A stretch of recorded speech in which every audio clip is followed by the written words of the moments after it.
feel sick to my stomach when I think about the amount of toxins and plastics that are being produced in this very moment that are going to affect our lives, that are going to affect my child's life, that are going to affect my grandchildren's life, that are affecting the lives of all of us. All of us here, we have been allowing this sickness to feed off of us, to extract our energy and our time, to extract our money, to extract our attention. It's sickening. I feel a knot in my stomach. And I feel like nobody wants to speak about how our clothing is all plastic. It's 70% of our clothing is made from synthetic materials. And this number is projected to increase by 2030. And when you think about it, these machines are going 24/7 using crude oil to produce these fabrics that are plastics that we put on our body. I feel sick when I think of the amount of plastics that are everywhere, that are unavoidable, that are becoming a part of our bloodstream, that are becoming a part of our bodies, that are becoming a part of our everything. We are becoming plastic. How long can this continue? This needs to stop. The solution is we have to stop feeding this plastic monster. We have to stop it. We have to realize that we can come together and we can stop it. The solution is not more rules and regulations. The solution is not having the people who are creating these plastics and profiting from these plastics to create incentives to do better. The solution is not a little slap on the wrist by policymakers that are in bed with the same producers of these plastics. The solution is for us to stop. We need to stop buying these things. We need to stop buying into the cycle of fashion. The Laver's law saying that things are out after a year. There's a longevity to a style. Style is eternal. We can cultivate our own style. We can say no to these synthetic materials. We can stop. We can buy secondhand. When you buy secondhand, the quality actually ends up being better and it's cheaper typically because there's so much.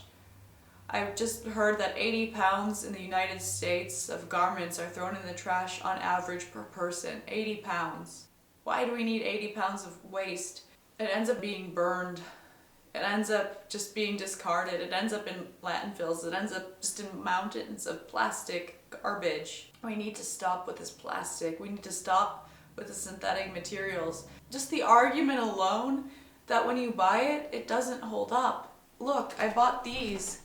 These are not even plastic. These are recycled cashmere. These were purchased a year ago for my husband. And he sits on them and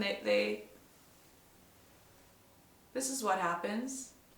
For me, some of my cherished memories and cherished clothing items are ones that come from my mother and my grandmother. I wore this dress today to honor them.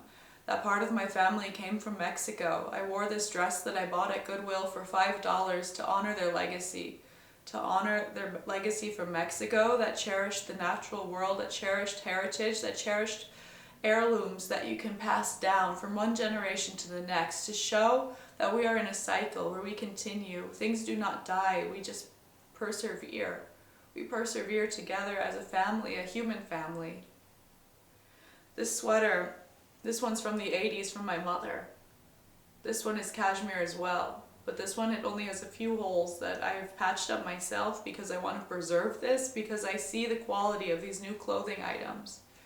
And this is not just me being dramatic about clothing. Clothing serves two purposes. In my opinion, clothing serves to protect us. It protects us against the elements. It protects us against our stark nakedness, our rawness, our vulnerability. Clothing protects us. Besides protection, clothing empowers us. Clothing empowers us to present to the world how we want to be perceived. Clothing is the first thing that speaks before we open our mouth. It's part of our presentation. It's part of how we are perceived. Do we want to be perceived as plastic, artificial, synthetic? That is what we are being given.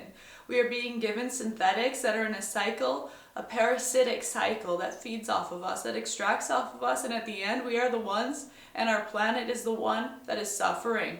We are suffering from a lack of quality, a lack of integrity, and a lack in the abundance of cheap materials, in the desire to consume, in the desire for profit by these companies and these corruptible individuals.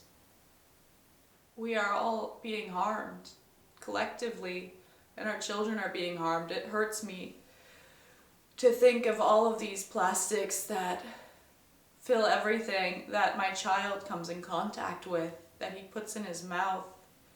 It's been painful to find items that are not stuffed with plastic, just anything in the house. I'm not perfect at eliminating it. I have most of my closet is full of plastic. It's full of polyester. I don't want that to increase, and my only option is to stop buying new. I've stopped buying new items because I can't find anything that has the quality, meets my expectations, and is natural. Do we want to continue this? We're at a turning point right now.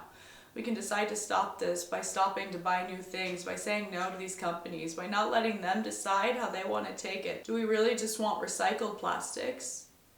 Sure, there is a utilitarian purpose to some. I can agree with that. There's a utilitarian purpose if we need to shield from water and shield. But everything else, is that a look that we want to convey? Is that how we want to continue? The accountability is lacking. There's an entire industry that just feeds off of our desire to fit in, that feeds off of our desire for the new, that feeds off of our short attention spans. It's just feeding off of us, and we're feeding the plastic monster. We need to cut off the lifeblood of the plastic monster. We need to realize that we can come together. We can form a community to come together, to work together to stop this, to say no, to realize this is not what we want, to realize that we're being sold garbage, we're being sold a waste product, we're clothing ourselves, we're clothing our children, we're clothing our pets in plastic. Is that really what we want? Is by 2030, do we want to have even more plastic as options? We care about where we source our food, or at least I care about where I source my food. Awareness of our ingredients, reading labels, realizing that many things have been corrupted and tainted. I want to know the ingredients for where my food, I want to know the ingredients for what's in my food. I want to know the ingredients of what's in my clothing, but there's no transparency for what's in my clothing, where my clothing comes from, and who manufactured my clothing. When you realize that the manufacturers of clothing, it's a funnel. There's an illusion of choice that we have. It's a handful of manufacturers who are actually manufacturing these garments, and then we have the illusion of choice with different brands, but at the end of the day, it's the illusion of choice. This illusion of choice, this illusion of quality, it's scamming us. It's extracting from us, and it's dumping chemicals into our water, into our air. It's raining down on us. I don't want that. I care where my food comes from. We should care for where our clothing comes from. I just don't understand why we are conscientious of what we put into our body, but not how we clothe our body. It is the same intimate level of consuming food as consuming what we put on ourselves. We should really realize that this is an unspoken elephant in the room. Our clothing. The materials in our clothing, the composition of our clothing, and why are we losing our ability to choose? Why is that being taken from us? Because no one is talking about the prevalence of these synthetic fabrics and how we're all wearing plastic. So please join me, spread this message, just realize in your own closet how much plastic there is, and just raise awareness of the amount of plastic with people you know. Please share this message. No one's gonna come to save us. We have to save ourselves. We have to say no and cut off the monster, the plastic monster that's feeding from us.